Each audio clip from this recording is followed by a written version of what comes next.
So today I got Coach Chris here with us and we're going to be going over GHD setup. So there's a few considerations.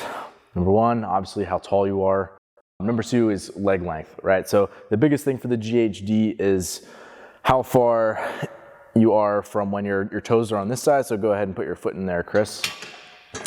So when you actually lay back in the GHD, you're gonna have your foot up against the roller. So it's important that that's sort of where you're measuring against versus having your foot back against the back here. So when you kind of feel where your high hamstring is sort of like the start of your butt cheeks, that's really where you want that to be right on the edge of the pad. So I think Chris, just looking at him, you can see he's kind of holding onto the GHD still. He's leaned back just a little bit further. So I'm gonna bring him back at least one more notch. Don't let me fall too much.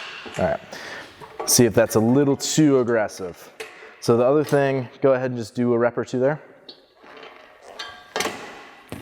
So you can see as he's sitting up all the way, he's getting a lot less tension at the top of the rep, which that's really the goal, is when you sit up for you to be able to detension your abs and your hip flexors where you don't have to actively keep that contraction, because that's going to be the most expensive way to do it. So you want to be able to basically relax when you sit up where you're not having any of that tension. So it looks pretty comfortable for him. He's not doing this anymore on the GHD itself versus, again, if you just pop your feet out real quick, I'm going to do this.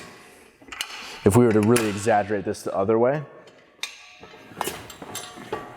yeah, super comfy, right? No. So there's all that tension that entire time. So if you were to just do a couple reps like this, you can see how exaggerated that is.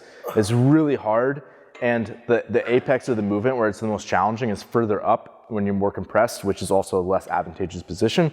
So you, again, one more reason why you kind of want to move it right here, okay? With a lot of the elite competitors, we're seeing a lot more people with a more aggressive notch this direction, where the thing that's gonna do is, again, allow them to get less tension when they sit up. However, it creates way more pressure on the lower back and the lay back of the movement. So that's sort of the thing that you have to balance. If you're doing your GHDs where you reach all the way back to the floor, you might opt for another notch this way, whereas if it's to a riser, you might opt to sneak this in a little bit more.